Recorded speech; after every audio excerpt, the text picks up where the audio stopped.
The Book of Judges. Judges chapter 1. After the death of Joshua, the Israelites asked the Lord, "Who of us is to go up first to fight against the Canaanites?" The Lord answered, "Judah shall go up. I have given the land into their hands." The men of Judah then said to the Simeonites, their fellow Israelites, "Come up with us into the territory allotted to us, to fight against the Canaanites. We in turn will go with you into yours." So the Simeonites went with them. When Judah attacked, the Lord gave the Canaanites and Perizzites into their hands, and they struck down 10,000 men at Bezek. It was there that they found Adoni-Bezek, and fought against him, putting to rout the Canaanites and Perizzites. Adoni-Bezek fled, but they chased him and caught him, and cut off his thumbs and big toes. Then Adoni-Bezek said, 70 kings with their thumbs and big toes cut off have picked up scraps under my table. Now God has paid me back for what I did to them. They brought him to Jerusalem, and he died there. The men of Judah attacked Jerusalem also, and took it. They put the city to the sword and set it on fire. After that, Judah went down to fight against the Canaanites living in the hill country, the Negev and the western foothills. They advanced against the Canaanites living in Hebron, formerly called Kiriath-Arba, and defeated Sheshai, Ahiman, and Talmai. From there they advanced against the people living in Debir, formerly called Kiriath-Sepher. And Caleb said, "I will give my daughter Achsah in marriage to the man who attacks and captures Kiriath-Sepher." Othniel, son of Kenaz, Caleb's younger brother, took it. So Caleb gave his daughter Achsah to him in marriage. One day, when she came to Othniel, she urged him to ask her father for a field. When she got off her donkey, Caleb asked her, "What can I do for you?" She replied, "Do me a special favor. Since you have given me the land in the Negev, give me also springs of water." So Caleb gave her the upper and lower springs. The descendants of Moses' father-in-law, the Kenite, went up from the city of palms with the people of Judah to live among the inhabitants of the desert of Judah in the Negev near Arad. Then the men of Judah went with the Simeonites, their fellow Israelites, and attacked the Canaanites living in Zephath, and they totally destroyed the city. Therefore it was called Hormah. Judah also took Gaza, Ashkelon, and Ekron, each city with its territory. The Lord was with the men of Judah. They took possession of the hill country, but they were unable to drive the people from the plains, because they had chariots fitted with iron. As Moses had promised, Hebron was given to Caleb, who drove from it the 3 sons of Anak. The Benjaminites, however, did not drive out the Jebusites, who were living in Jerusalem. To this day, the Jebusites live there with the Benjaminites. Now the tribes of Joseph attacked Bethel, and the Lord was with them. When they sent men to spy out Bethel, formerly called Luz, the spies saw a man come out of the city, and they said to him, "Show us how to get into the city, and we will see that you are treated well." So he showed them, and they put the city to the sword, but spared the man and his whole family. He then went to the land of the Hittites, where he built a city, and called it Luz, which is its name to this day. But Manasseh did not drive out the people of Bethshan, or Taanach, or Dor, or Iblam, or Megiddo, and their surrounding settlements, for the Canaanites were determined to live in that land. When Israel became strong, they pressed the Canaanites into forced labor, but never drove them out completely. Nor did Ephraim drive out the Canaanites living in Gezer, but the Canaanites continued to live there among them. Neither did Zebulun drive out the Canaanites living in Kitron, or Nahalol. So these Canaanites lived among them, but Zebulun did subject them to forced labor. Nor did Asher drive out those living in Akko, or Sidon, or Alab, or Aksib, or Helba, or Aphek, or Rehob. The Asherites lived among the Canaanite inhabitants of the land, because they did not drive them out. Neither did Naphtali drive out those living in Beth-shemesh or Beth-anath. But the Naphtalites too lived among the Canaanite inhabitants of the land, and those living in Beth-shemesh and Beth-anath became forced laborers for them. The Amorites confined the Danites to the hill country, not allowing them to come down into the plain. And the Amorites were determined also to hold out in Mount Heres, Ajalon, and Shaalbim. But when the power of the tribes of Joseph increased, they too were pressed into forced labor. The boundary of the Amorites was from Scorpion Pass to Selah and beyond. Judges chapter 2. The angel of the Lord went up from Gilgal to Bochim and said, I brought you up out of Egypt, and led you into the land that I swore to give to your ancestors. I said, I will never break my covenant with you. And you shall not make a covenant with these people of this land, but you shall break down their altars. Yet you have disobeyed me. Why have you done this? And I have also said, I will not drive them out before you. They will become traps for you, and their gods will become snares to you. When the angel of the Lord had spoken these things to all the Israelites, the people wept aloud, and they called that place Bochim. There they offered sacrifices to the Lord.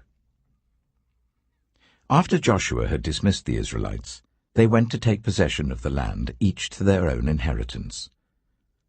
The people served the Lord throughout the lifetime of Joshua and of the elders who outlived him, and who had seen all the great things the Lord had done for Israel. Joshua, son of Nun, the servant of the Lord, died at the age of 110, and they buried him in the land of his inheritance, at Timnath-Heres, in the hill country of Ephraim, north of Mount Gaash. After that whole generation had been gathered to their ancestors, another generation grew up, who knew neither the Lord nor what he had done for Israel. Then the Israelites did evil in the eyes of the Lord, and served the Baals. They forsook the Lord, the God of their ancestors, who had brought them up out of Egypt. They followed and worshipped various gods of the peoples around them. They aroused the Lord's anger, because they forsook him and served Baal and the Ashtoreths. In his anger against Israel, the Lord gave them into the hands of raiders who plundered them. He sold them into the hands of their enemies all around, whom they were no longer able to resist. Whenever Israel went out to fight, the hand of the Lord was against them to defeat them, just as he had sworn to them. They were in great distress. Then the Lord raised up judges, who saved them out of the hands of these raiders. Yet they would not listen to their judges, but prostituted themselves to other gods and worshipped them. They quickly turned from the ways of their ancestors, who had been obedient to the Lord's commands. Whenever the Lord raised up a judge for them, he was with the judge and saved them out of the hands of their enemies, as long as the judge lived. For the Lord relented because of their groaning under those who oppressed and afflicted them. But when the judge died, the people returned to ways even more corrupt than those of their ancestors, following other gods and serving and worshipping them. They refused to give up their evil practices and stubborn ways. Therefore the Lord was very angry with Israel, and said, Because this nation has violated the covenant I ordained for their ancestors and has not listened to me, I will no longer drive out before them any of the nations Joshua left when he died. I will use them to test Israel, and see whether they will keep the way of the Lord and walk in it as their ancestors did. The Lord had allowed those nations to remain. He did not drive them out at once by giving them into the hands of Joshua. Judges chapter 3. These are the nations the Lord left to test all those Israelites who had not experienced any of the wars in Canaan. He did this only to teach warfare to the descendants of the Israelites who had not had previous battle experience. The 5 rulers of the Philistines, all the Canaanites, the Sidonians, and the Hivites living in the Lebanon mountains from Mount Baal Hermon to Lebo Hamath. They were left to test the Israelites, to see whether they would obey the Lord's commands which he had given their ancestors through Moses. The Israelites lived among the Canaanites, Hittites, Amorites, Perizzites, Hivites, and Jebusites. They took their daughters in marriage and gave their own daughters to their sons, and served their gods. The Israelites did evil in the eyes of the Lord. They forgot the Lord their God, and served the Baals and the Asherahs. The anger of the Lord burned against Israel, so that he sold them into the hands of Cushan-Rishathaim, king of Aram-Naharaim, to whom the Israelites were subject for 8 years. But when they cried out to the Lord, he raised up for them a deliverer, Othniel, son of Kenaz, Caleb's younger brother, who saved them. The Spirit of the Lord came on him, so that he became Israel's judge and went to war. The Lord gave Cushan-Rishathaim, king of Aram, into the hands of Othniel, who overpowered him. So the land had peace for 40 years, until Othniel, son of Kenaz, died. Again the Israelites did evil in the eyes of the Lord, and because they did this evil, the Lord gave Eglon, king of Moab, power over Israel. Getting the Ammonites and the Amalekites to join him, Eglon came and attacked Israel, and they took possession of the city of palms. The Israelites were subject to Eglon, king of Moab, for 18 years.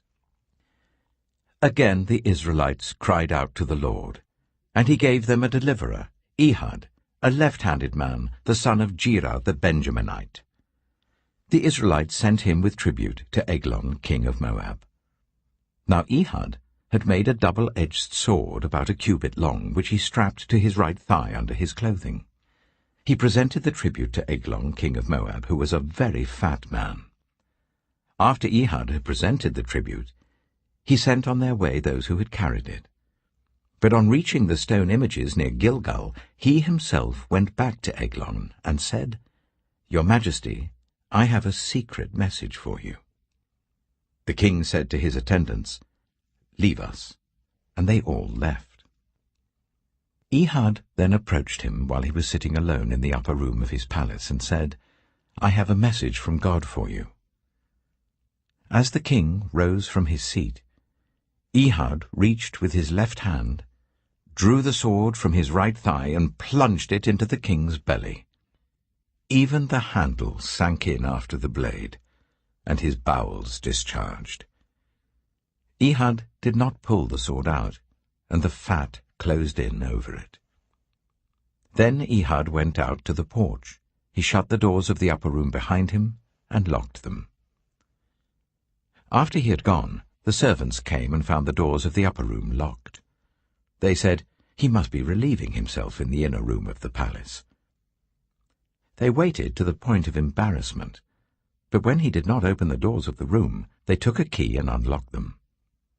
There they saw their lord fallen to the floor, dead. While they waited, Ehud got away. He passed by the stone images and escaped to Seirah. When he arrived there, he blew a trumpet in the hill country of Ephraim, and the Israelites went down with him from the hills, with him leading them. "Follow me," he ordered, "for the Lord has given Moab your enemy into your hands." So they followed him down and took possession of the fords of the Jordan that led to Moab. They allowed no one to cross over. At that time they struck down about 10,000 Moabites, all vigorous and strong. Not one escaped. That day Moab was made subject to Israel, and the land had peace for 80 years. After Ehud came Shamgar, son of Anath, who struck down 600 Philistines with an ox goad. He too saved Israel. Judges chapter 4. Again the Israelites did evil in the eyes of the Lord, now that Ehud was dead. So the Lord sold them into the hands of Jabin, king of Canaan, who reigned in Hazor. Sisera, the commander of his army, was based in Harosheth Hagoyim. Because he had 900 chariots fitted with iron and had cruelly oppressed the Israelites for 20 years, They cried to the Lord for help. Now Deborah, a prophet, the wife of Lapidoth, was leading Israel at that time. She held court under the palm of Deborah, between Ramah and Bethel, in the hill country of Ephraim. And the Israelites went up to her to have their disputes decided.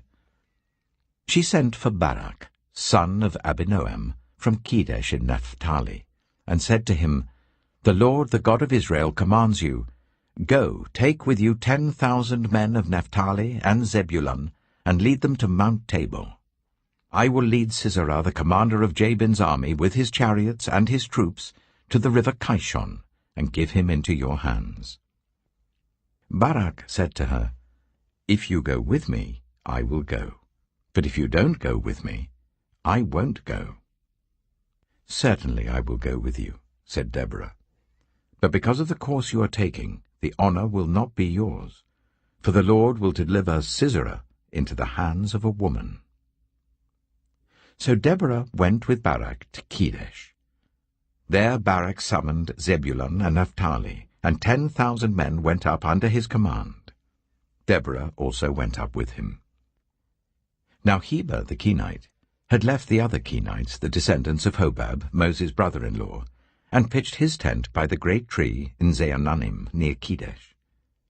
When they told Sisera that Barak, son of Abinoam, had gone up to Mount Tabor, Sisera summoned from Harosheth-Hagoyim to the river Kishon all his men and his 900 chariots fitted with iron. Then Deborah said to Barak, "Go, this is the day the Lord has given Sisera into your hands. Has not the Lord gone ahead of you?" So Barak went down Mount Tabor with 10,000 men following him. At Barak's advance, the Lord routed Sisera and all his chariots and army by the sword, and Sisera got down from his chariot and fled on foot. Barak pursued the chariots and army as far as Harosheth-Hagoyim, and all Sisera's troops fell by the sword. Not a man was left. Sisera, meanwhile, fled on foot to the tent of Jael, the wife of Heber the Kenite, because there was an alliance between Jabin, king of Hazor, and the family of Heber the Kenite.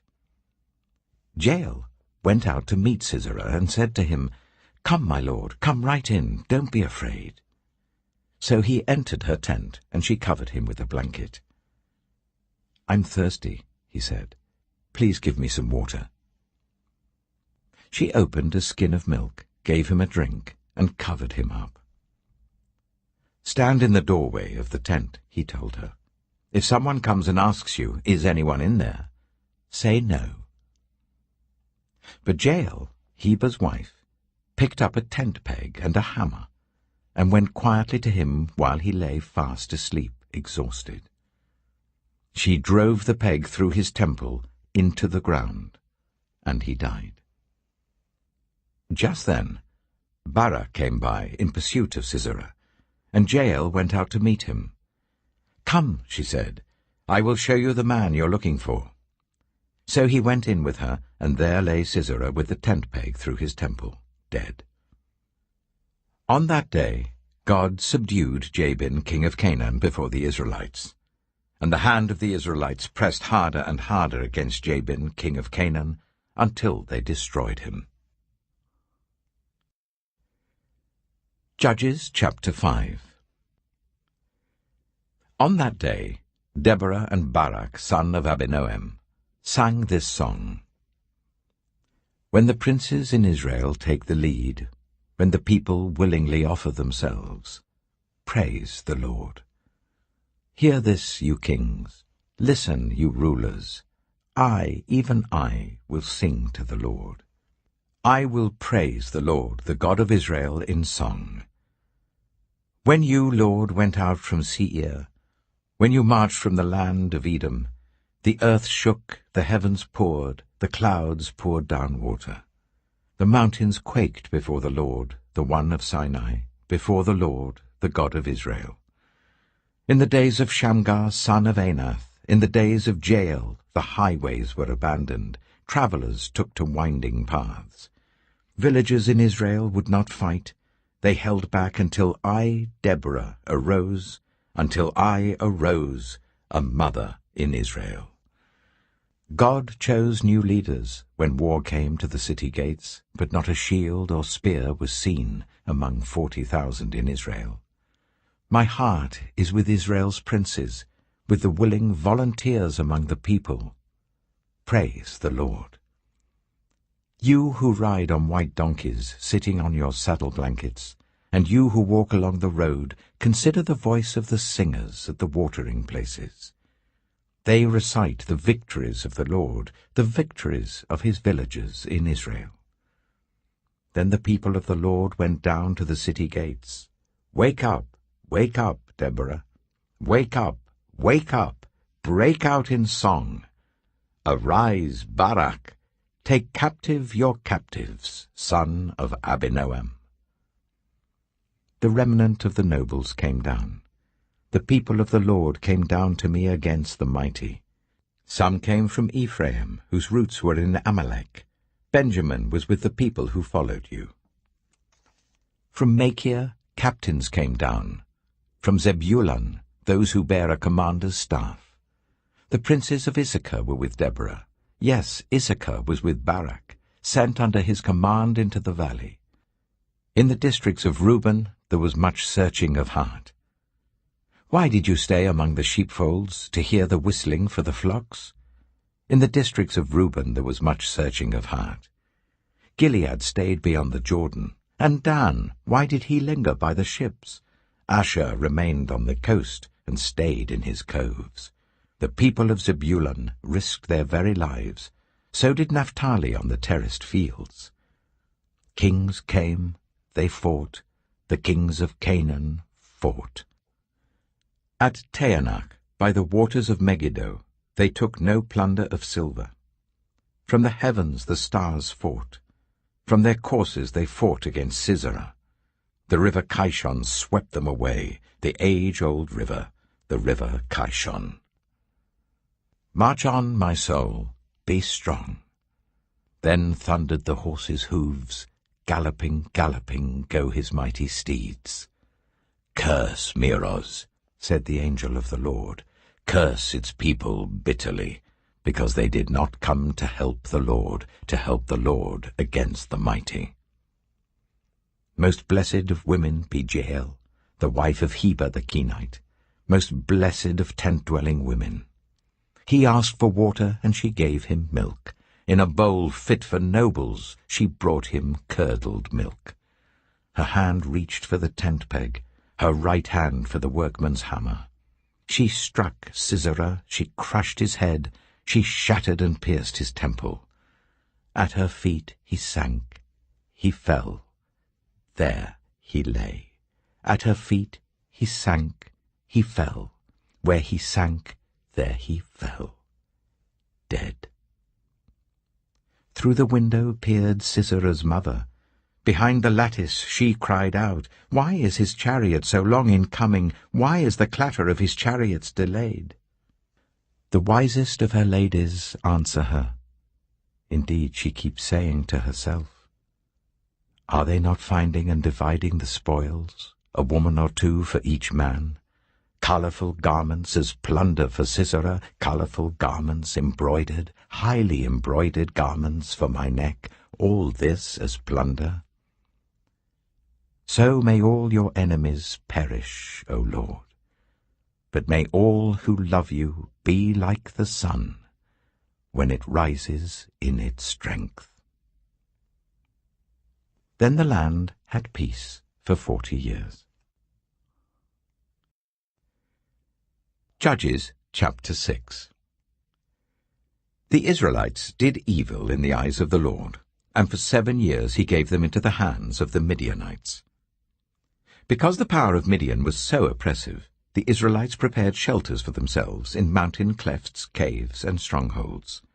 Whenever the Israelites planted their crops, the Midianites, Amalekites, and other eastern peoples invaded the country. They camped on the land and ruined the crops all the way to Gaza, and did not spare a living thing for Israel, neither sheep, nor cattle, nor donkeys. They came up with their livestock and their tents like swarms of locusts. It was impossible to count them or their camels. They invaded the land to ravage it. Midian so impoverished the Israelites that they cried out to the Lord for help. When the Israelites cried out to the Lord because of Midian, he sent them a prophet who said, "This is what the Lord, the God of Israel, says. I brought you up out of Egypt, out of the land of slavery. I rescued you from the hand of the Egyptians, and I delivered you from the hand of all your oppressors. I drove them out before you and gave you their land. I said to you, I am the Lord your God. Do not worship the gods of the Amorites in whose land you live. But you have not listened to me." The angel of the Lord came and sat down under the oak in Ophrah that belonged to Joash the Abiezrite, where his son Gideon was threshing wheat in a winepress to keep it from the Midianites. When the angel of the Lord appeared to Gideon, he said, "The Lord is with you, mighty warrior." "Pardon me, my lord," Gideon replied, "but if the Lord is with us, why has all this happened to us?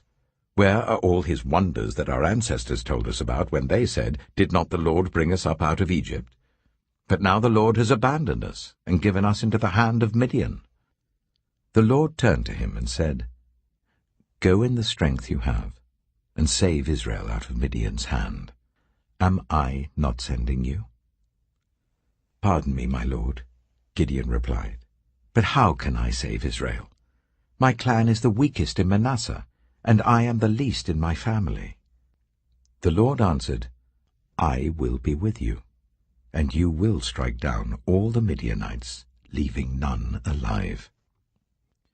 Gideon replied, "If now I have found favor in your eyes, give me a sign that it is really you talking to me. Please do not go away until I come back and bring my offering and set it before you." And the Lord said, "I will wait until you return." Gideon went inside, prepared a young goat, and from an ephah of flour he made bread without yeast. Putting the meat in a basket and its broth in a pot, he brought them out and offered them to him under the oak. The angel of God said to him, "Take the meat and the unleavened bread, place them on this rock and pour out the broth." And Gideon did so. Then the angel of the Lord touched the meat and the unleavened bread with the tip of the staff that was in his hand. Fire flared from the rock, consuming the meat and the bread, and the angel of the Lord disappeared.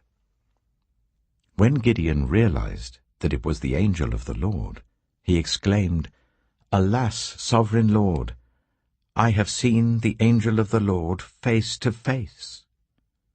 But the Lord said to him, "Peace, do not be afraid. You are not going to die." So Gideon built an altar to the Lord there and called it, "The Lord is Peace." To this day it stands in Ophrah of the Abiezrites.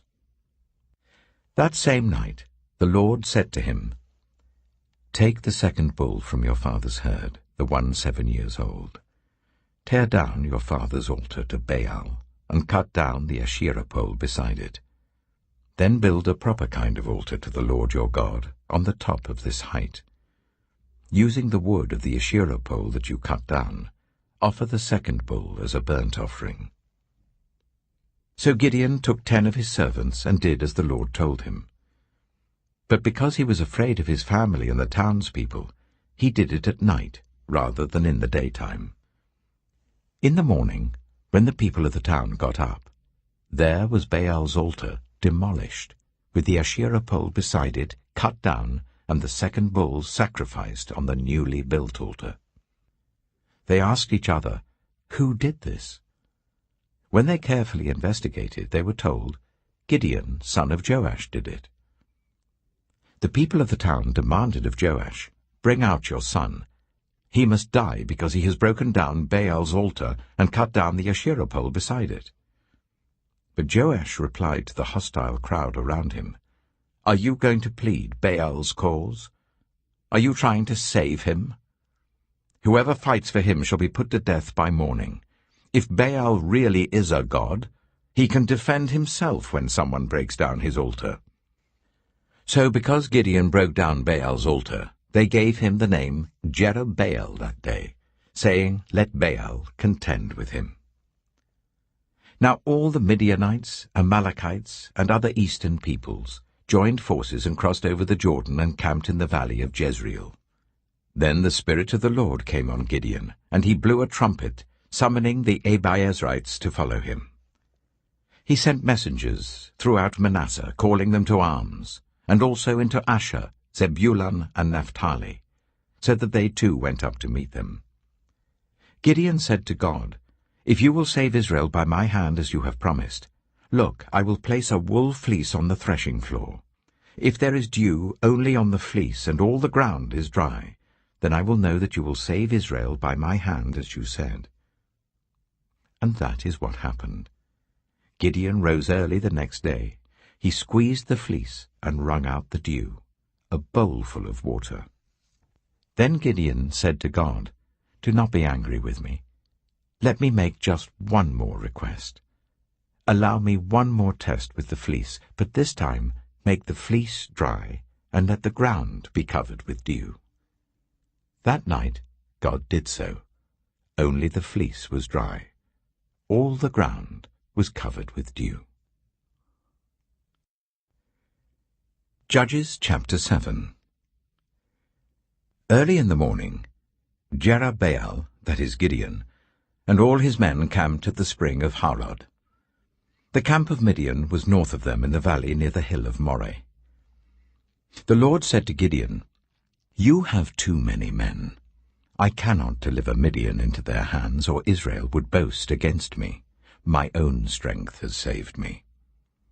Now announce to the army, anyone who trembles with fear may turn back and leave Mount Gilead." So 22,000 men left, while 10,000 remained. But the Lord said to Gideon, "There are still too many men. Take them down to the water, and I will thin them out for you there. If I say, 'This one shall go with you,' he shall go. But if I say, 'This one shall not go with you,' he shall not go." So Gideon took the men down to the water. There the Lord told him, "Separate those who lap the water with their tongues as a dog laps, from those who kneel down to drink." 300 of them drank from cupped hands, lapping like dogs. All the rest got down on their knees to drink. The Lord said to Gideon, "With the 300 men that lapped, I will save you and give the Midianites into your hands. Let all the others go home." So Gideon sent the rest of the Israelites home, but kept the 300 who took over the provisions and trumpets of the others. Now the camp of Midian lay below him in the valley. During that night the Lord said to Gideon, "Get up, go down against the camp, because I am going to give it into your hands. If you are afraid to attack, go down to the camp with your servant Purah, and listen to what they're saying. Afterwards you will be encouraged to attack the camp." So he and Purah, his servant, went down to the outposts of the camp. The Midianites, the Amalekites, and all the other eastern peoples had settled in the valley, thick as locusts. Their camels could no more be counted than the sand on the seashore. Gideon arrived just as a man was telling a friend his dream. "I had a dream," he was saying. "A round loaf of barley bread came tumbling into the Midianite camp. It struck the tent with such force that the tent overturned and collapsed." His friend responded, "This can be nothing other than the sword of Gideon, son of Joash, the Israelite. God has given the Midianites and the whole camp into his hands." When Gideon heard the dream and its interpretation, he bowed down and worshipped. He returned to the camp of Israel and called out, "Get up! The Lord has given the Midianite camp into your hands." Dividing the 300 men into 3 companies, he placed trumpets and empty jars in the hands of all of them, with torches inside. "Watch me," he told them. "Follow my lead. When I get to the edge of the camp, do exactly as I do. When I and all who are with me blow our trumpets, then from all round the camp blow yours, and shout, 'For the Lord and for Gideon.'" Gideon and the 100 men with him reached the edge of the camp at the beginning of the middle watch, just after they had changed the guard. They blew their trumpets and broke the jars that were in their hands. The 3 companies blew the trumpets and smashed the jars. Grasping the torches in their left hands and holding in their right hands the trumpets they were to blow, they shouted, "A sword for the Lord and for Gideon!" While each man held his position round the camp, all the Midianites ran, crying out as they fled. When the 300 trumpets sounded, the Lord caused the men throughout the camp to turn on each other with their swords. The army fled to Beth-shittah, towards Zererah, as far as the border of Abel-Meholah near Tabbath. Israelites from Naphtali, Asher, and all Manasseh were called out, and they pursued the Midianites. Gideon sent messengers throughout the hill country of Ephraim, saying, "Come down against the Midianites and seize the waters of Jordan ahead of them, as far as Beth-barah." So all the men of Ephraim were called out, and they seized the waters of the Jordan as far as Beth-barah. They also captured 2 of the Midianite leaders, Oreb and Zeeb. They killed Oreb at the rock of Oreb, and Zeeb at the winepress of Zeeb. They pursued the Midianites and brought the heads of Oreb and Zeeb to Gideon, who was by the Jordan. Judges chapter 8. Now the Ephraimites asked Gideon, "Why have you treated us like this? Why didn't you call us when you went to fight Midian?" And they challenged him vigorously.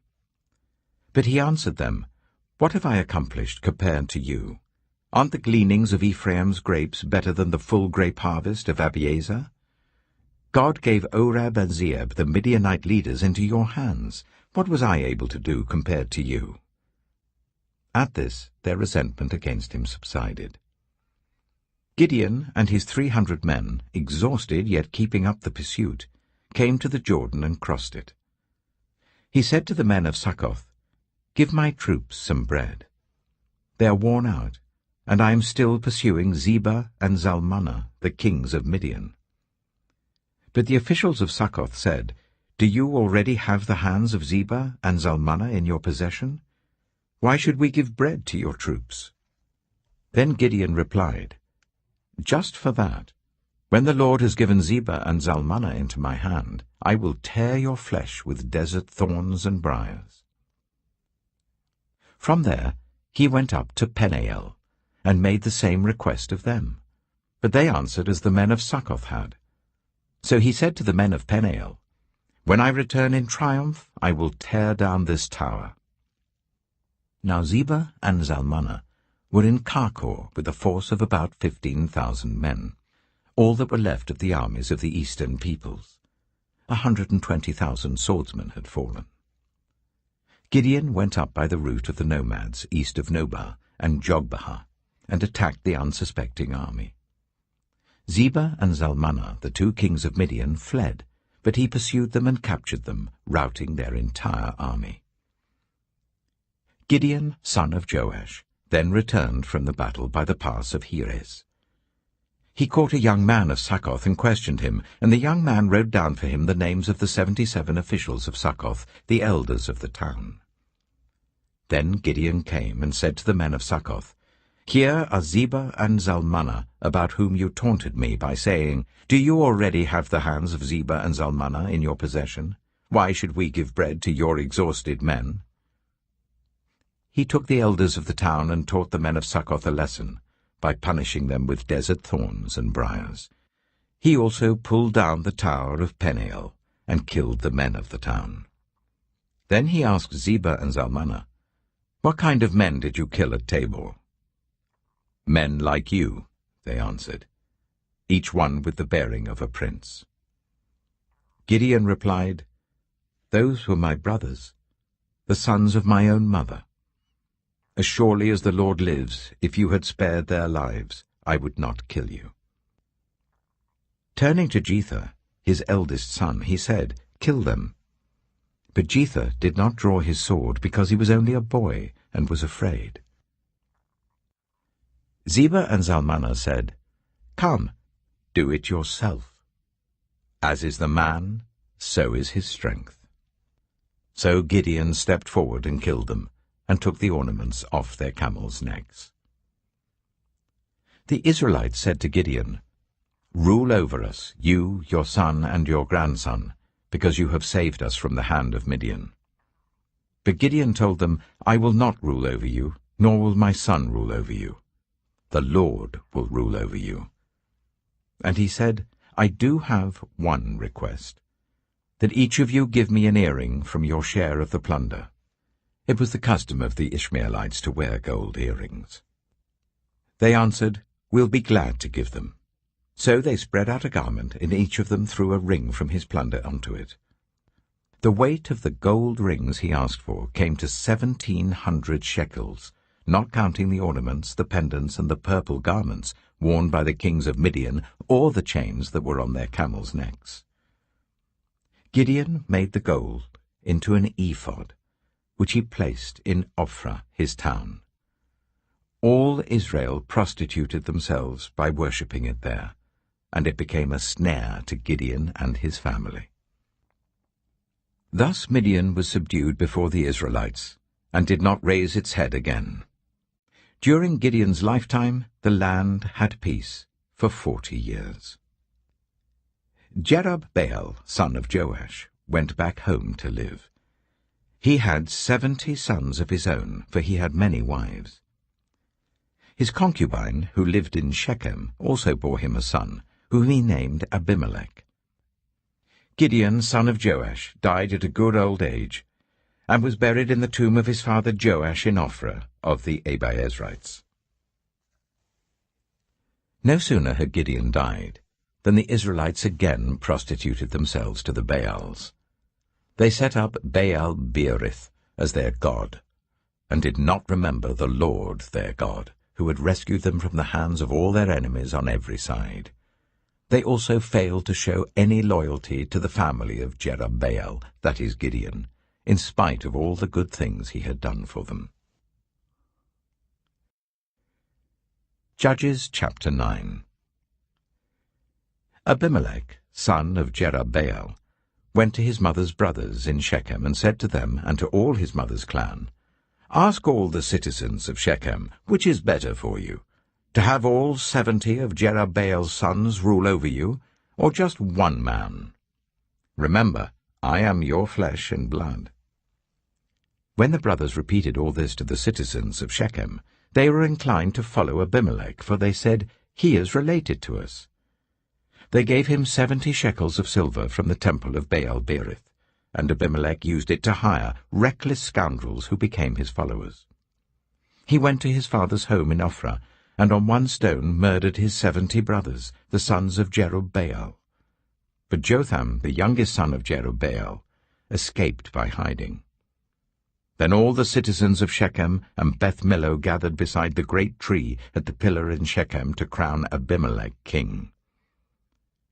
When Jotham was told about this, he climbed up on the top of Mount Gerizim and shouted to them, "Listen to me, citizens of Shechem, so that God may listen to you."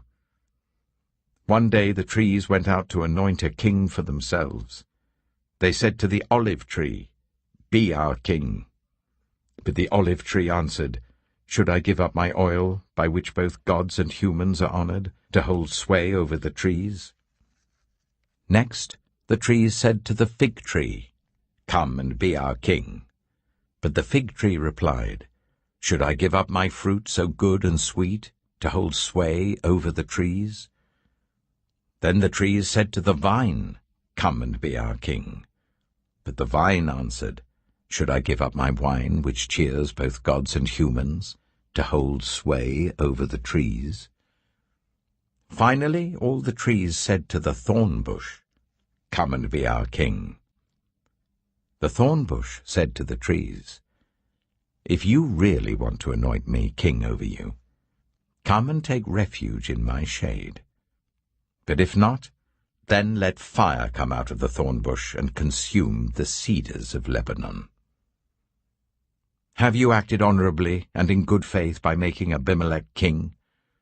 Have you been fair to Jerubbaal and his family? Have you treated him as he deserves? Remember that my father fought for you and risked his life to rescue you from the hand of Midian. But today You have revolted against my father's family. You have murdered his 70 sons on a single stone, and have made Abimelech, the son of his female slave, king over the citizens of Shechem because he is related to you. So have you acted honorably and in good faith towards Zerubbabel and his family today. If you have, may Abimelech be your joy, and may you be his too. But if you have not, let fire come out from Abimelech and consume you, the citizens of Shechem and Beth Millo, and let fire come out from you, the citizens of Shechem and Beth Millo, and consume Abimelech. Then Jotham fled, escaping to Beer, and he lived there because he was afraid of his brother Abimelech. After Abimelech had governed Israel for 3 years, God stirred up animosity between Abimelech and the citizens of Shechem, so that they acted treacherously against Abimelech. God did this in order that the crime against Jerubbaal's 70 sons, the shedding of their blood, might be avenged on their brother Abimelech and on the citizens of Shechem who had helped him murder his brothers. In opposition to him, these citizens of Shechem set men on the hilltops to ambush and rob everyone who passed by, and this was reported to Abimelech. Now Gaal, son of Ebed, moved with his clan into Shechem, and its citizens put their confidence in him. After they had gone out into the fields and gathered the grapes and trodden them, they held a festival in the temple of their God. While they were eating and drinking, they cursed Abimelech. Then Gaal, son of Ebed, said, "Who is Abimelech, and why should we Shechemites be subject to him? Isn't he Jerubbaal's son, and isn't Zebul his deputy? Serve the family of Hamor, Shechem's father. Why should we serve Abimelech? If only this people were under my command, then I would get rid of him. I would say to Abimelech, 'Call out your whole army.'" When Zebul, the governor of the city, heard what Gaal, son of Ebed, said, he was very angry. Under cover, he sent messengers to Abimelech, saying, "Gaal, son of Ebed, and his clan have come to Shechem, and are stirring up the city against you. Now then, during the night, you and your men should come and lie in wait in the fields. In the morning at sunrise, advance against the city. When Gaal and his men come out against you, seize the opportunity to attack them." So Abimelech and all his troops set out by night and took up concealed positions near Shechem in 4 companies. Now Gaal, son of Ebed, had gone out and was standing at the entrance of the city gate, just as Abimelech and his troops came out from their hiding place. When Gaal saw them, he said to Zebul, "Look, people are coming down from the tops of the mountains." Zebul replied, "You mistake the shadows of the mountains for men." But Gaal spoke up again, "Look, people are coming down from the central hill, and a company is coming from the direction of the diviner's tree." Then Zebul said to him, "Where is your big talk now, you who said, 'Who is Abimelech that we should be subject to him?' Aren't these the men you ridiculed? Go out and fight them." So Gaal led out the citizens of Shechem and fought Abimelech. Abimelech chased him all the way to the entrance of the gate, and many were killed as they fled. Then Abimelech stayed in Arumah, and Zebul drove Gaal and his clan out of Shechem. The next day the people of Shechem went out to the fields, and this was reported to Abimelech. So he took his men, divided them into 3 companies, and set an ambush in the fields. When he saw the people coming out of the city, he rose to attack them. Abimelech and the companies with him rushed forwards to a position at the entrance of the city gate.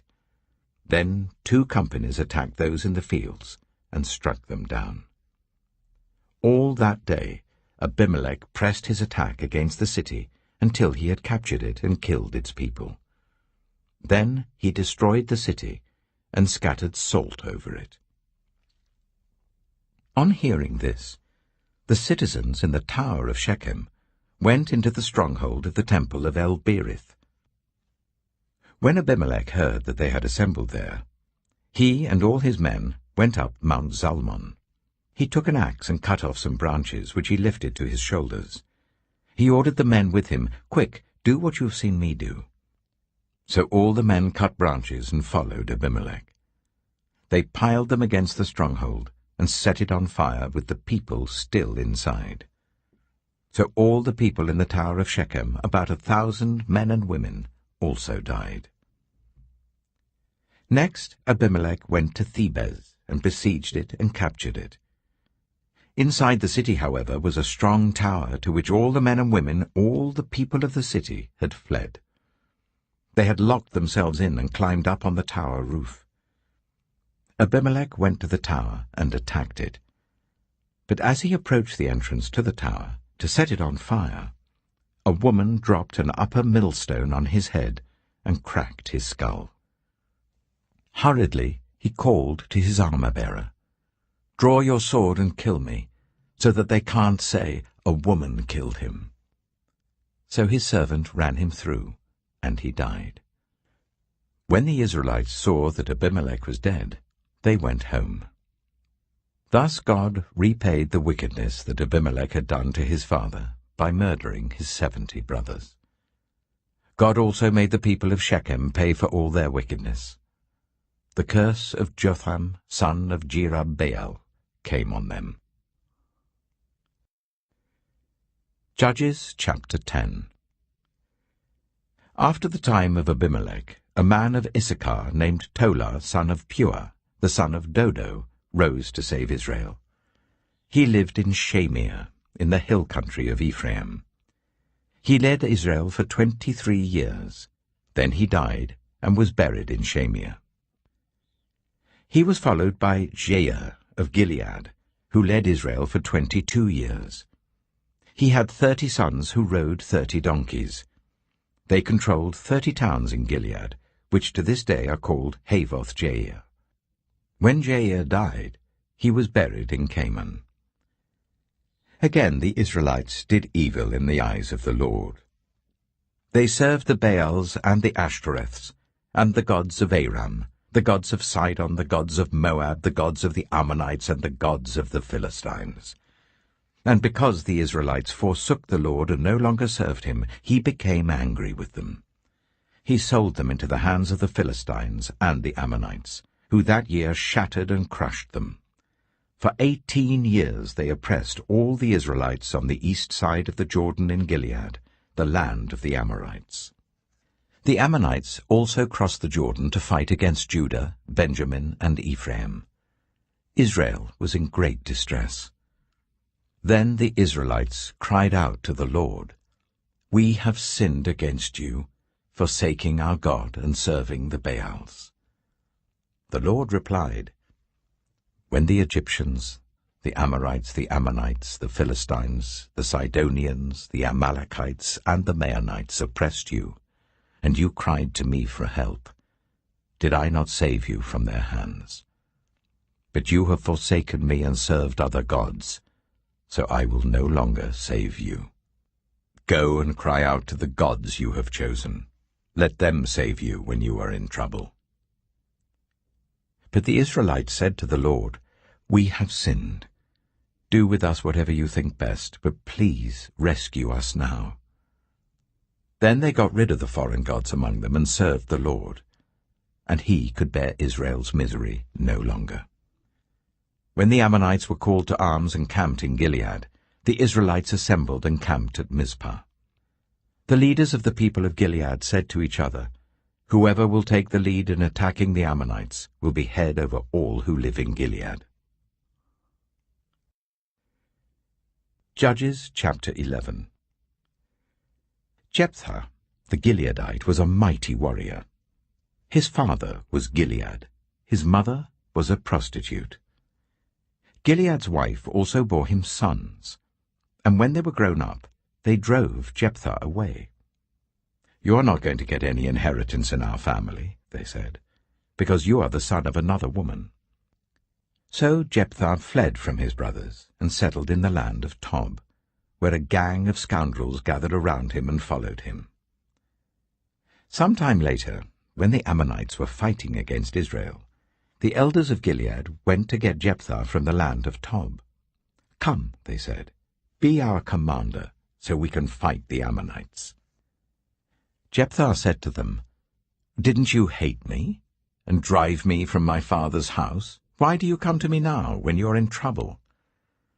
The elders of Gilead said to him, "Nevertheless, we are turning to you now.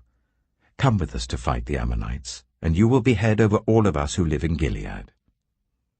Jephthah answered, "Suppose you take me back to fight the Ammonites, and the Lord gives them to me. Will I really be your head?" The elders of Gilead replied, "The Lord is our witness. We will certainly do as you say." So Jephthah went with the elders of Gilead, and the people made him head and commander over them. And he repeated all his words before the Lord in Mizpah.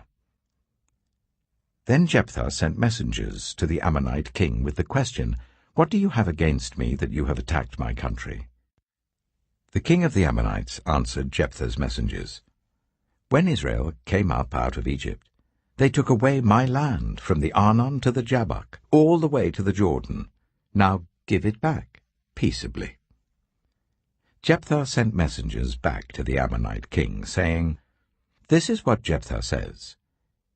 Israel did not take the land of Moab, or the land of the Ammonites. But when they came up out of Egypt, Israel went through the wilderness to the Red Sea and on to Kadesh. Then Israel sent messengers to the king of Edom, saying, 'Give us permission to go through your country.'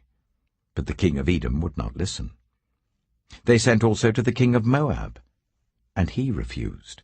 So Israel stayed at Kadesh. Next they travelled through the wilderness, skirted the lands of Edom and Moab, passed along the eastern side of the country of Moab, and camped on the other side of the Arnon. They did not enter the territory of Moab, for the Arnon was its border. Then Israel sent messengers to Sihon, king of the Amorites, who ruled in Heshbon, and said to him, "Let us pass through your country to our own place." Sihon, however, did not trust Israel to pass through his territory. He mustered all his troops and encamped at Jahaz, and fought with Israel. Then the Lord, the God of Israel, gave Sihon and his whole army into Israel's hand, and they defeated them. Israel took over all the land of the Amorites who lived in that country, capturing all of it from the Arnon to the Jabbok, and from the desert to the Jordan. Now since the Lord, the God of Israel, has driven the Amorites out before his people, Israel, what right have you to take it over? Will you not take what your god Chemosh gives you? Likewise, whatever the Lord our God has given us, we will possess. Are you any better than Balak, son of Zippor, king of Moab? Did he ever quarrel with Israel or fight with them? For 300 years Israel occupied Heshbon, Aroer, the surrounding settlements, and all the towns along the Arnon. Why didn't you retake them during that time? I've not wronged you, but you are doing me wrong by waging war against me. Let the Lord, the judge, decide the dispute this day between the Israelites and the Ammonites." The king of Ammon, however, paid no attention to the message Jephthah sent him. Then the Spirit of the Lord came on Jephthah. He crossed Gilead and Manasseh, passed through Mizpah of Gilead, and from there he advanced against the Ammonites. And Jephthah made a vow to the Lord, "If you give the Ammonites into my hands, whatever comes out of the door of my house to meet me, when I return in triumph from the Ammonites, will be the Lord's, and I will sacrifice it as a burnt offering." Then Jephthah went over to fight the Ammonites, and the Lord gave them into his hands. He devastated 20 towns from Aroer to the vicinity of Minnith, as far as Abel-keramim. Thus Israel subdued Ammon. When Jephthah returned to his home in Mizpah, who should come out to meet him but his daughter, dancing to the sound of tambourines? She was an only child. Except for her, he had neither son nor daughter. When he saw her, he tore his clothes and cried, "Oh no, my daughter! You have brought me down, and I am devastated. I have made a vow to the Lord that I cannot break." "My father," she replied, "you have given your word to the Lord. Do to me just as you promised, now that the Lord has avenged you of your enemies, the Ammonites. But grant me this one request," she said. "Give me 2 months to roam the hills and weep with my friends, because I will never marry." "You may go," he said. And he let her go for 2 months. She and her friends went into the hills and wept because she would never marry. After the 2 months, she returned to her father, and he did to her as he had vowed. And she was a virgin.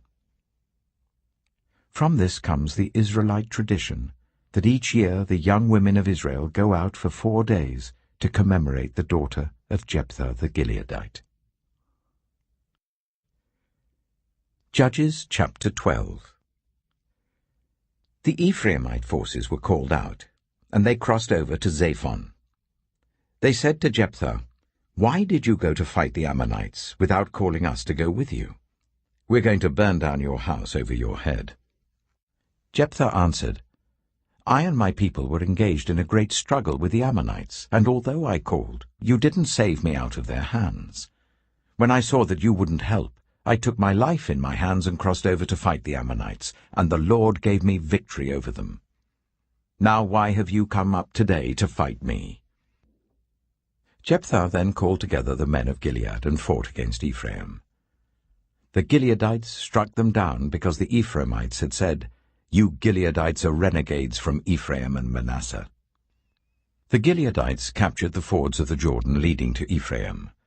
And whenever a survivor of Ephraim said, "Let me cross over," the men of Gilead asked him, "Are you an Ephraimite?" If he replied no, they said, "All right, say Shibboleth." If he said Sibboleth, because he could not pronounce the word correctly, they seized him and killed him at the fords of the Jordan. 42,000 Ephraimites were killed at that time. Jephthah led Israel for 6 years. Then Jephthah the Gileadite died, and was buried in a town in Gilead. After him, Ibzan of Bethlehem led Israel. He had 30 sons and 30 daughters. He gave his daughters away in marriage to those outside his clan, and for his sons he brought in 30 young women as wives from outside his clan. Ibzan led Israel for 7 years. Then Ibzan died and was buried in Bethlehem. After him, Elon the Zebulunite led Israel for 10 years. Then Elon died and was buried in Ajalon, in the land of Zebulun. After him, Abdon, son of Hillel, from Pirathon, led Israel. He had 40 sons and 30 grandsons who rode on 70 donkeys. He led Israel for 8 years. Then Abdon, son of Hillel, died, and was buried at Pirathon in Ephraim, in the hill country of the Amalekites. Judges chapter 13. Again the Israelites did evil in the eyes of the Lord, so the Lord delivered them into the hands of the Philistines for 40 years. A certain man of Zorah, named Manoah, from the clan of the Danites, had a wife who was childless, unable to give birth. The angel of the Lord appeared to her and said, "You are barren and childless, but you are going to become pregnant and give birth to a son. Now see to it that you drink no wine or other fermented drink, and that you do not eat anything unclean. You will become pregnant and have a son whose head is never to be touched by a razor, because the boy is to become a Nazirite, dedicated to God from the womb. He will take the lead in delivering Israel from the hands of the Philistines." Then the woman went to her husband and told him, "A man of God came to me. He looked like an angel of God, very awesome. I didn't ask him where he came from, and he didn't tell me his name, but he said to me, 'You will become pregnant and have a son.' Now then, drink no wine or other fermented drink, and do not eat anything unclean, because the boy will be a Nazarite of God from the womb until the day of his death." Then Manoah prayed to the Lord, "Pardon your servant, Lord. I beg you to let the man of God you sent to us come again to teach us how to bring up the boy who's to be born." God heard Manoah, and the angel of God came again to the woman while she was out in the field. But her husband Manoah was not with her. The woman hurried to tell her husband, "He's here, the man who appeared to me the other day." Manoah got up and followed his wife. When he came to the man, he said, "Are you the man who talked to my wife?" "I am," he said. So Manoah asked him, "When your words are fulfilled, what is to be the rule that governs the boy's life and work?" The angel of the Lord answered, "Your wife must do all that I have told her. She must not eat anything that comes from the grapevine, nor drink any wine or other fermented drink, nor eat anything unclean. She must do everything I have commanded her." Manoah said to the angel of the Lord, "We would like you to stay until we prepare a young goat for you." The angel of the Lord replied, "Even though you detain me, I will not eat any of your food. But if you prepare a burnt offering, offer it to the Lord." Manoah did not realize that it was the angel of the Lord. Then Manoah inquired of the angel of the Lord, "What is your name, so that we may honor you when your word comes true?" He replied, "Why do you ask my name? It is beyond understanding." Then Manoah took a young goat, together with the grain offering, and sacrificed it on a rock to the Lord. And the Lord did an amazing thing while Manoah and his wife watched. As the flame blazed up from the altar towards heaven, the angel of the Lord ascended in the flame. Seeing this, Manoah and his wife fell with their faces to the ground. When the angel of the Lord did not show himself again to Manoah and his wife, Manoah realized that it was the angel of the Lord. "We are doomed to die," he said to his wife. "We have seen God." But his wife answered, "If the Lord had meant to kill us, he would not have accepted a burnt offering and grain offering from our hands, nor shown us all these things, or now told us this."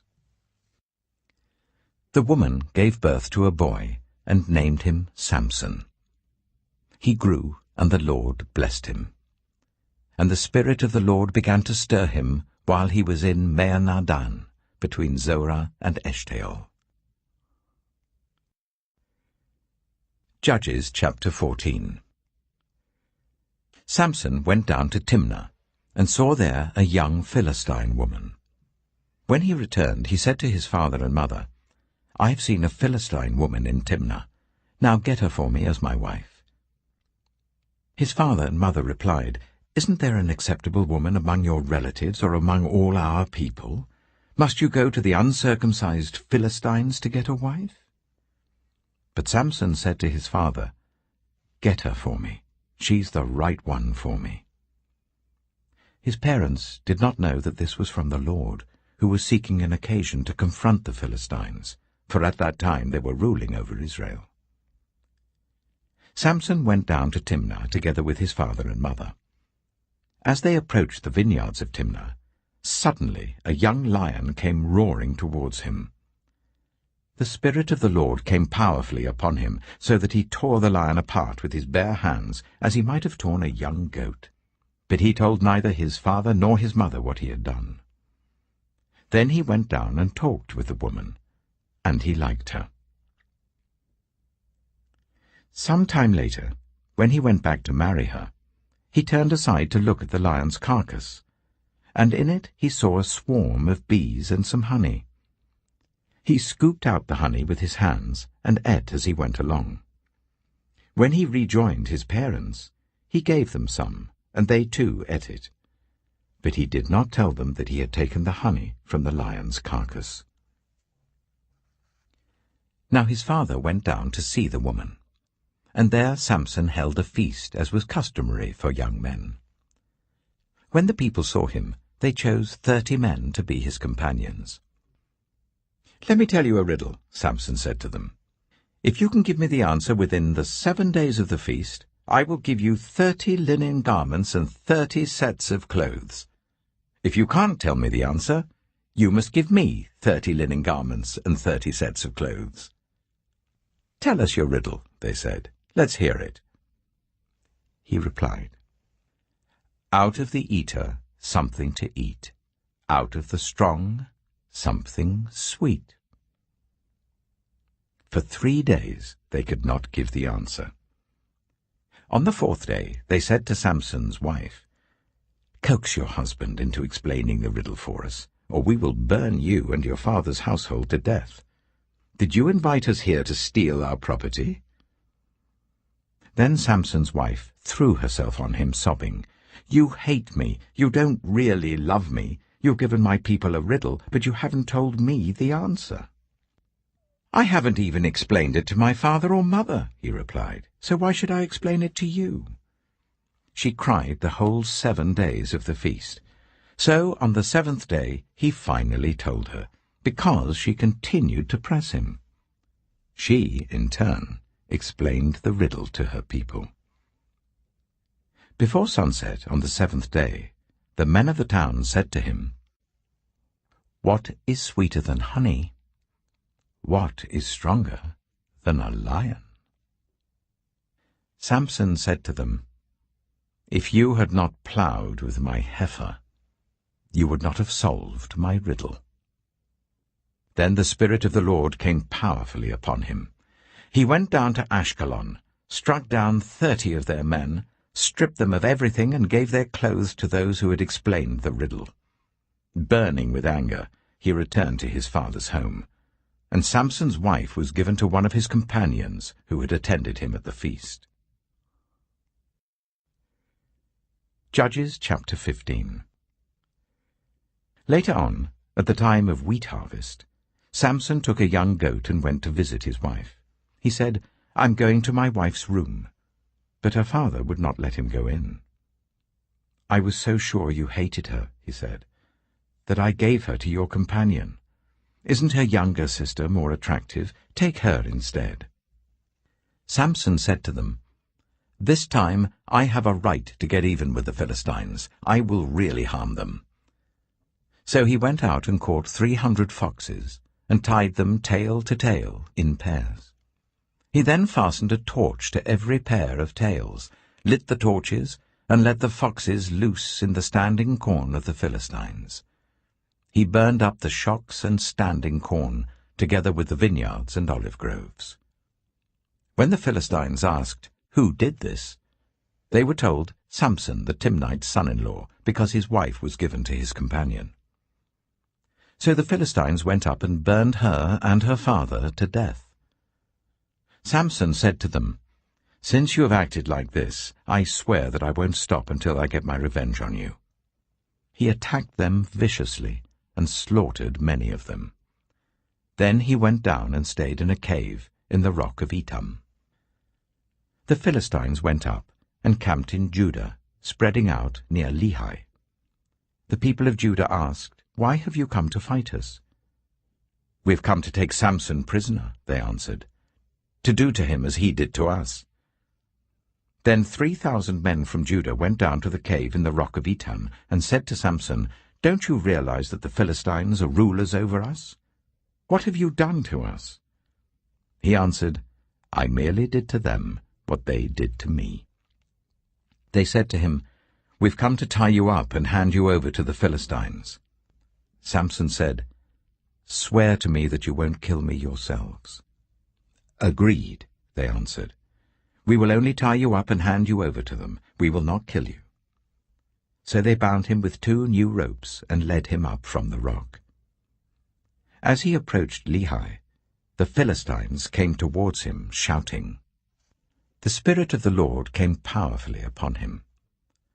The ropes on his arms became like charred flax, and the bindings dropped from his hands. Finding a fresh jawbone of a donkey, he grabbed it and struck down 1,000 men. Then Samson said, "With a donkey's jawbone I have made donkeys of them. With a donkey's jawbone I have killed 1,000 men."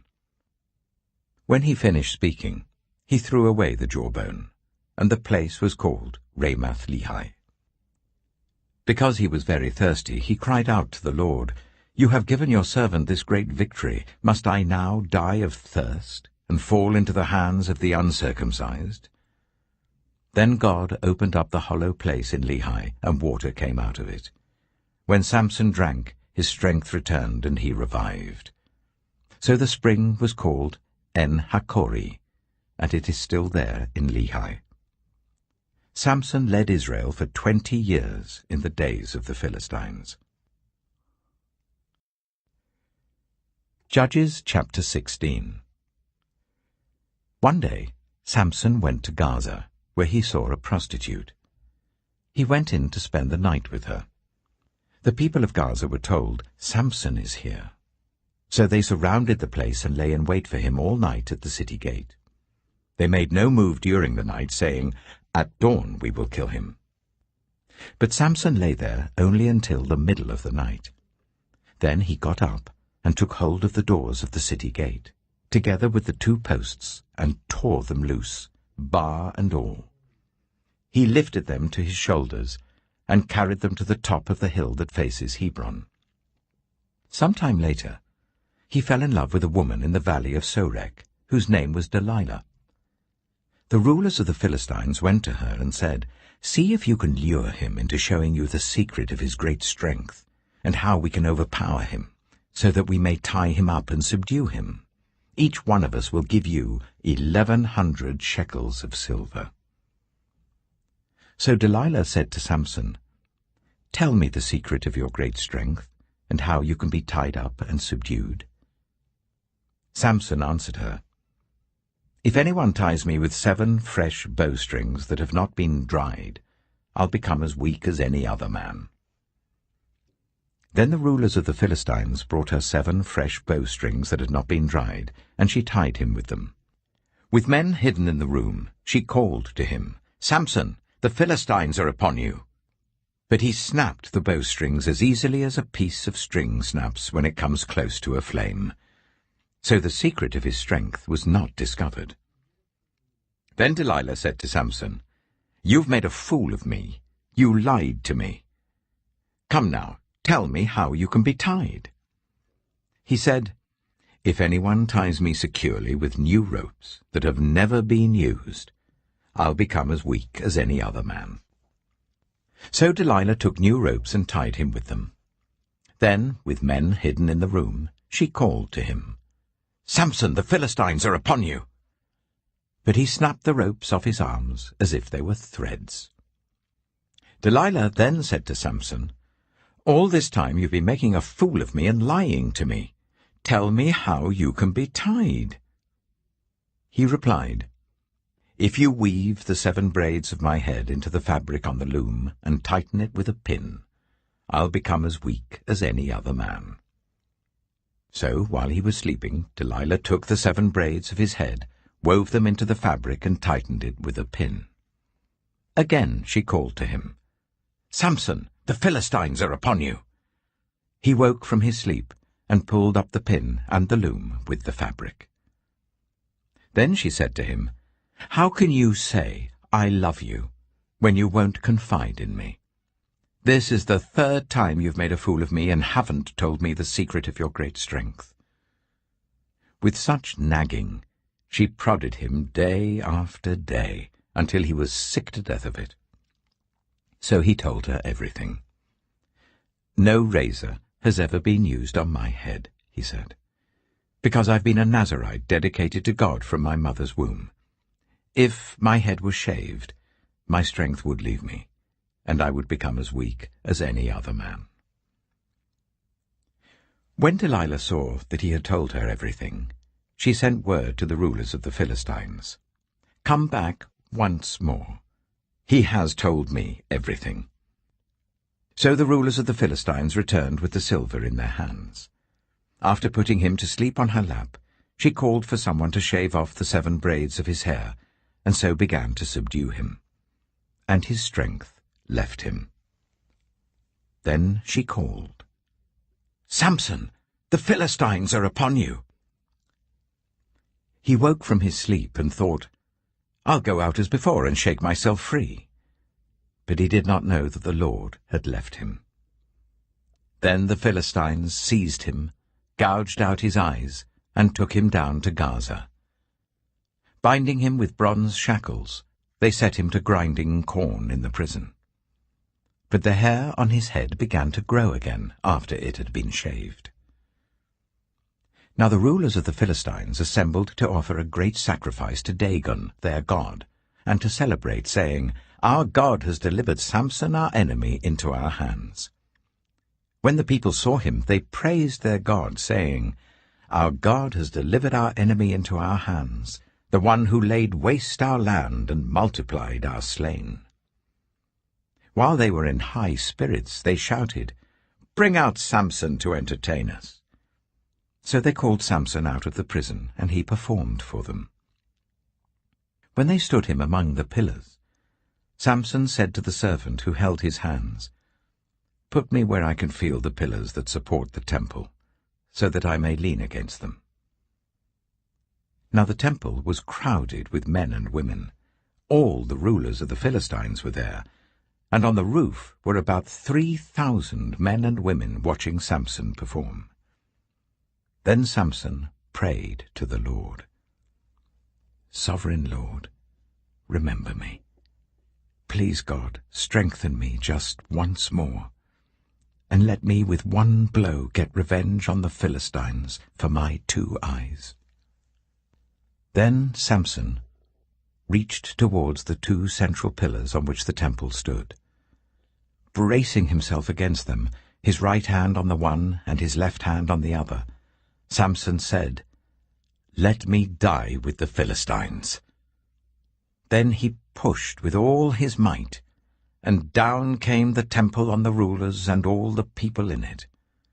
Thus he killed many more when he died than when he lived. Then his brothers and his father's whole family went down to get him. They brought him back and buried him between Zorah and Eshtaol, in the tomb of Manoah his father. He had led Israel for 20 years. Judges chapter 17. Now a man named Micah from the hill country of Ephraim said to his mother, "The 1,100 shekels of silver that were taken from you and about which I heard you utter a curse, I have that silver with me. I took it." Then his mother said, "The Lord bless you, my son." When he returned the 1,100 shekels of silver to his mother, she said, "I solemnly consecrate my silver to the Lord for my son to make an image overlaid with silver. I will give it back to you." So after he returned the silver to his mother, she took 200 shekels of silver and gave them to a silversmith who used them to make the idol, and it was put in Micah's house. Now this man Micah had a shrine, and he made an ephod and some household gods, and installed one of his sons as his priest. In those days Israel had no king. Everyone did as they saw fit. A young Levite from Bethlehem in Judah, who had been living within the clan of Judah, left that town in search of some other place to stay. On his way, he came to Micah's house in the hill country of Ephraim. Micah asked him, "Where are you from?" "I'm a Levite from Bethlehem in Judah," he said, "and I'm looking for a place to stay." Then Micah said to him, "Live with me, and be my father and priest, and I'll give you 10 shekels of silver a year, your clothes and your food." So the Levite agreed to live with him, and the young man became like one of his sons to him. Then Micah installed the Levite, and the young man became his priest and lived in his house. And Micah said, "Now I know that the Lord will be good to me, since this Levite has become my priest." Judges chapter 18. In those days Israel had no king. And in those days the tribe of the Danites was seeking a place of their own where they might settle, because they had not yet come into an inheritance among the tribes of Israel.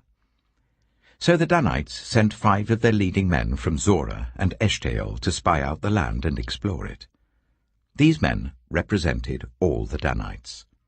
They told them, "Go, explore the land."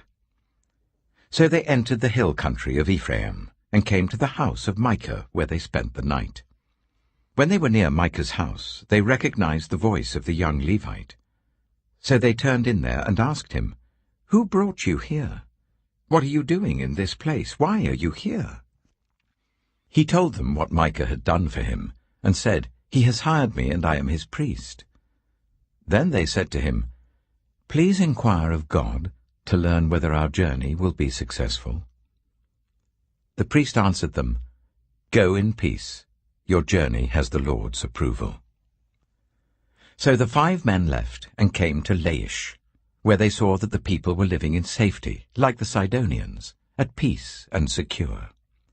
And since their land lacked nothing, they were prosperous. Also they lived a long way from the Sidonians and had no relationship with anyone else.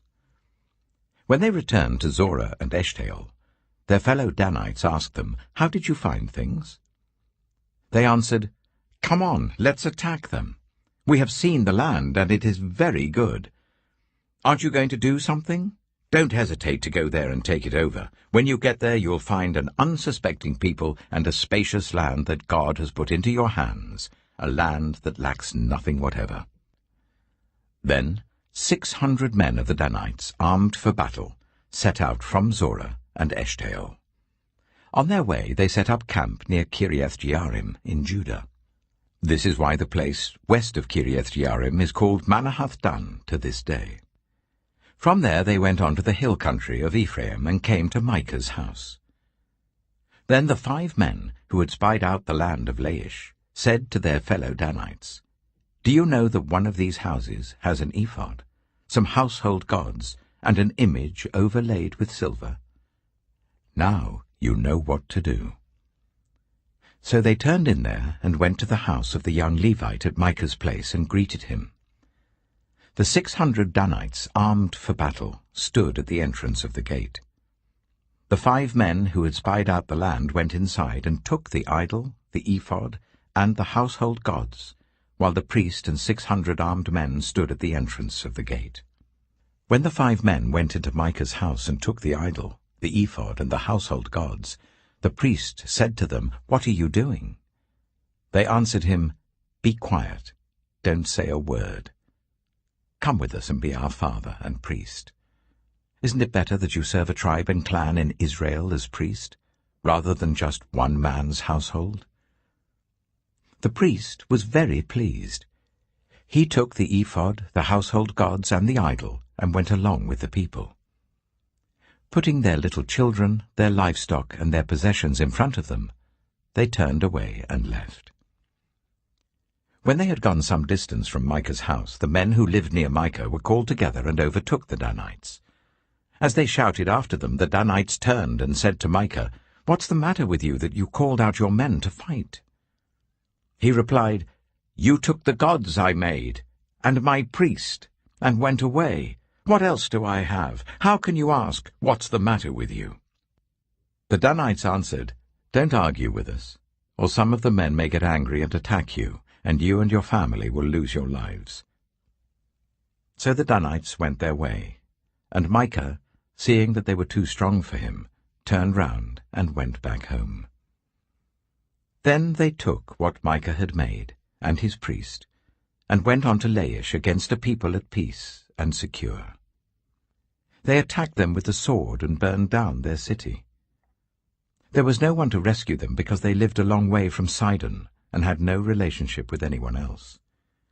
The city was in a valley near Beth Rehob. The Danites rebuilt the city and settled there. They named it Dan, after their ancestor Dan, who was born to Israel, though the city used to be called Laish. There the Danites set up for themselves the idol, and Jonathan, son of Gershom, the son of Moses, and his sons were priests for the tribe of Dan, until the time of the captivity of the land. They continued to use the idol Micah had made, all the time the house of God was in Shiloh. Judges chapter 19. In those days Israel had no king. Now a Levite who lived in a remote area in the hill country of Ephraim took a concubine from Bethlehem in Judah. But she was unfaithful to him. She left him and went back to her parents' home in Bethlehem, Judah. After she had been there for 4 months, her husband went to persuade her to return. He had with him his servant and 2 donkeys. She took him into her parents' home, and when her father saw him, he gladly welcomed him. His father-in-law, the woman's father, prevailed on him to stay. So he remained with him 3 days, eating and drinking and sleeping there. On the 4th day they got up early, and he prepared to leave. But the woman's father said to his son-in-law, "Refresh yourself with something to eat. Then you can go."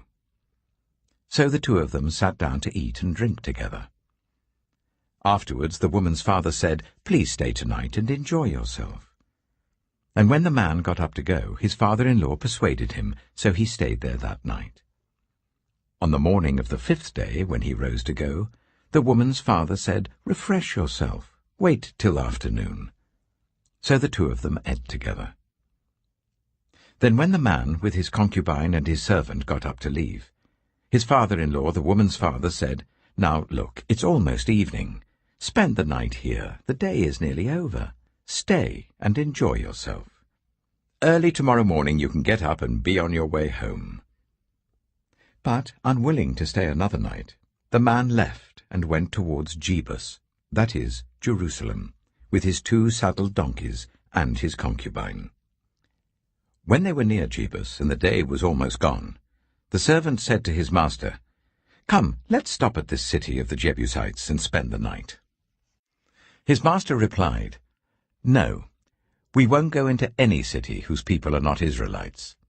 We will go on to Gibeah." He added, "Come, let's try to reach Gibeah or Ramah and spend the night in one of those places."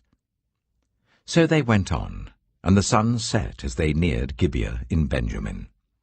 There they stopped to spend the night. They went and sat in the city square, but no one took them in for the night. That evening, an old man from the hill country of Ephraim, who was living in Gibeah, the inhabitants of the place were Benjaminites, came in from his work in the fields. When he looked and saw the traveller in the city square, the old man asked, "Where are you going? Where did you come from?" He answered, "We are on our way from Bethlehem in Judah to a remote area in the hill country of Ephraim, where I live. I've been to Bethlehem in Judah, and now I am going to the house of the Lord. No one has taken me in for the night. We have both straw and fodder for our donkeys, and bread and wine for ourselves, your servants, me, the woman, and the young man with us. We don't need anything." "You are welcome at my house," the old man said. "Let me supply whatever you need. Only don't spend the night in the square." So he took him into his house and fed his donkeys. After they had washed their feet, they had something to eat and drink. While they were enjoying themselves, some of the wicked men of the city surrounded the house. Pounding on the door, they shouted to the old man who owned the house, "Bring out the man who came to your house so we can have sex with him." The owner of the house went outside and said to them, "No, my friends, don't be so vile. Since this man is my guest, don't do this outrageous thing. Look, here is my virgin daughter and his concubine. I will bring them out to you now, and you can use them and do to them whatever you wish. But as for this man, don't do such an outrageous thing." But the men would not listen to him. So the man took his concubine and sent her outside to them. And they raped her and abused her throughout the night, and at dawn they let her go. At daybreak the woman went back to the house where her master was staying, fell down at the door, and lay there until daylight. When her master got up in the morning and opened the door of the house and stepped out to continue on his way, there lay his concubine, fallen in the doorway of the house, with her hands on the threshold. He said to her, "Get up, let's go." But there was no answer. Then the man put her on his donkey and set out for home. When he reached home, he took a knife and cut up his concubine, limb by limb, into 12 parts, and sent them into all the areas of Israel. Everyone who saw it was saying to one another, "Such a thing has never been seen or done, not since the day the Israelites came up out of Egypt." Just imagine. We must do something. So speak up. Judges chapter 20. Then all Israel, from Dan to Beersheba, and from the land of Gilead, came together as one and assembled before the Lord in Mizpah. The leaders of all the people of the tribes of Israel took their places in the assembly of God's people, 400,000 men armed with swords. The Benjaminites heard that the Israelites had gone up to Mizpah. Then the Israelites said, "Tell us how this awful thing happened."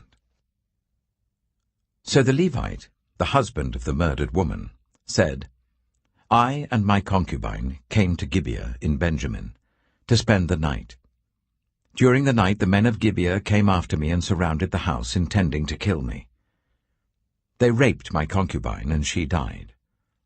I took my concubine, cut her into pieces, and sent one piece to each region of Israel's inheritance, because they committed this lewd and outrageous act in Israel. Now all you Israelites, speak up and tell me what you have decided to do." All the men rose up together as one, saying, "None of us will go home. No, not one of us will return to his house. But now this is what we'll do to Gibeah. We'll go up against it in the order decided by casting lots. We'll take 10 men out of every 100 from all the tribes of Israel, and 100 from 1,000, and 1,000 from 10,000, to get provisions for the army. Then when the army arrives at Gibeah in Benjamin, it can give them what they deserve for this outrageous act done in Israel." So all the Israelites got together and united as one against the city. The tribes of Israel sent messengers throughout the tribe of Benjamin, saying, "What about this awful crime that was committed among you? Now turn those wicked men of Gibeah over to us, so that we may put them to death and purge the evil from Israel." But the Benjaminites would not listen to their fellow Israelites. From their towns they came together at Gibeah to fight against the Israelites. At once the Benjaminites mobilized 26,000 swordsmen from their towns, in addition to 700 able young men from those living in Gibeah. Among all these soldiers there were 700 select troops who were left-handed, each of whom could sling a stone at a hair and not miss. Israel, apart from Benjamin, mustered 400,000 swordsmen, all of them fit for battle. The Israelites went up to Bethel and inquired of God. They said, "Who of us is to go up first to fight against the Benjaminites?" The Lord replied, "Judah shall go first." The next morning the Israelites got up and pitched camp near Gibeah. The Israelites went out to fight the Benjaminites and took up battle positions against them at Gibeah. The Benjaminites came out of Gibeah and cut down 22,000 Israelites on the battlefield that day. But the Israelites encouraged one another and again took up their positions where they had stationed themselves the first day. The Israelites went up and wept before the Lord until evening. And they inquired of the Lord. They said, "Shall we go up again to fight against the Benjaminites, our fellow Israelites?" The Lord answered, "Go up against them." Then the Israelites drew near to Benjamin the second day. This time, when the Benjaminites came out from Gibeah to oppose them, they cut down another 18,000 Israelites, all of them armed with swords. Then all the Israelites, the whole army, went up to Bethel, and there they sat, weeping before the Lord. They fasted that day until evening, and presented burnt offerings and fellowship offerings to the Lord. And the Israelites inquired of the Lord. In those days the ark of the covenant of God was there, with Phinehas, son of Eleazar, the son of Aaron, ministering before it. They asked, "Shall we go up again to fight against the Benjaminites, our fellow Israelites, or not?" The Lord responded, "Go, for tomorrow I will give them into your hands." Then Israel set an ambush around Gibeah. They went up against the Benjaminites on the third day, and took up positions against Gibeah as they had done before. The Benjaminites came out to meet them, and were drawn away from the city. They began to inflict casualties on the Israelites as before, so that about 30 men fell in the open field and on the roads, the one leading to Bethel and the other to Gibeah. While the Benjaminites were saying, "We are defeating them as before," the Israelites were saying, "Let's retreat and draw them away from the city to the roads." All of the men of Israel moved from their places and took up positions at Baal Tamar, and the Israelite ambush charged out of its place on the west of Gibeah. Then 10,000 of Israel's able young men made a frontal attack on Gibeah. The fighting was so heavy that the Benjaminites did not realize how near disaster was. The Lord defeated Benjamin before Israel, and on that day the Israelites struck down 25,100 Benjaminites, all armed with swords. Then the Benjaminites saw that they were beaten. Now the men of Israel had given way before Benjamin, because they relied on the ambush they had set near Gibeah. Those who had been in ambush made a sudden dash into Gibeah, spread out and put the whole city to the sword. The Israelites had arranged with the ambush so that they should send up a great cloud of smoke from the city, and then the Israelites would counterattack. The Benjaminites had begun to inflict casualties on the Israelites, about 30, and they said, "We are defeating them as in the first battle." But when the column of smoke began to rise from the city, the Benjaminites turned and saw the whole city going up in smoke. Then the Israelites counterattacked, and the Benjaminites were terrified, because they realized that disaster had come on them. So they fled before the Israelites in the direction of the wilderness, but they could not escape the battle. And the Israelites who came out of the towns cut them down there. They surrounded the Benjaminites, chased them, and easily overran them in the vicinity of Gibeah on the east. 18,000 Benjaminites fell, all of them valiant fighters. As they turned and fled towards the wilderness to the rock of Rimmon, the Israelites cut down 5,000 men along the roads. They kept pressing after the Benjaminites as far as Gidom, and struck down 2,000 more. On that day, 25,000 Benjaminite swordsmen fell, all of them valiant fighters. But 600 of them turned and fled into the wilderness to the rock of Rimmon, where they stayed for 4 months. The men of Israel went back to Benjamin and put all the towns to the sword, including the animals and everything else they found. All the towns they came across they set on fire. Judges chapter 21. The men of Israel had taken an oath at Mizpah. "Not one of us will give his daughter in marriage to a Benjaminite." The people went to Bethel, where they sat before God until evening, raising their voices and weeping bitterly. "Lord, God of Israel," they cried, "why has this happened to Israel? Why should one tribe be missing from Israel today?" Early the next day the people built an altar and presented burnt offerings and fellowship offerings. Then the Israelites asked, "Who from all the tribes of Israel has failed to assemble before the Lord?" For they had taken a solemn oath that anyone who failed to assemble before the Lord at Mizpah was to be put to death. Now the Israelites grieved for the tribe of Benjamin, their fellow Israelites. "Today one tribe is cut off from Israel," they said. "How can we provide wives for those who are left, since we have taken an oath by the Lord not to give them any of our daughters in marriage?" Then they asked, Which one of the tribes of Israel failed to assemble before the Lord at Mizpah? They discovered that no one from Jabesh-Gilead had come to the camp for the assembly. For when they counted the people, they found that none of the people of Jabesh-Gilead were there. So the assembly sent 12,000 fighting men with the instructions to go to Jabesh-Gilead and put to the sword those living there, including the women and children. "This is what you are to do," they said. "Kill every male and every woman who is not a virgin." They found among the people living in Jabesh-Gilead 400 young women who had never slept with a man, and they took them to the camp at Shiloh in Canaan. Then the whole assembly sent an offer of peace to the Benjaminites at the rock of Rimmon. So the Benjaminites returned at that time, and were given the women of Jabesh-Gilead who had been spared. But there were not enough for all of them. The people grieved for Benjamin because the Lord had made a gap in the tribes of Israel. And the elders of the assembly said, "With the women of Benjamin destroyed, how shall we provide wives for the men who are left?" "The Benjaminite survivors must have heirs," they said, "so that a tribe of Israel will not be wiped out.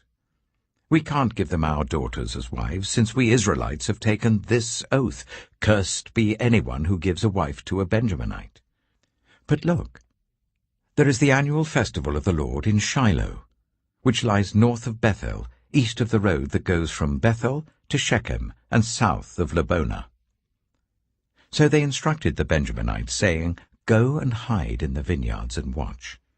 When the young women of Shiloh come out to join in the dancing, rush from the vineyards, and each of you seize one of them to be your wife. Then return to the land of Benjamin. When their fathers or brothers complain to us, we will say to them, 'Do us the favor of helping them, because we did not get wives for them during the war. You will not be guilty of breaking your oath, because you did not give your daughters to them.'" So that is what the Benjaminites did. While the young women were dancing, each man caught one and carried her off to be his wife. Then they returned to their inheritance and rebuilt the towns and settled in them. At that time, the Israelites left that place and went home to their tribes and clans, each to his own inheritance. In those days, Israel had no king. Everyone did as they saw fit.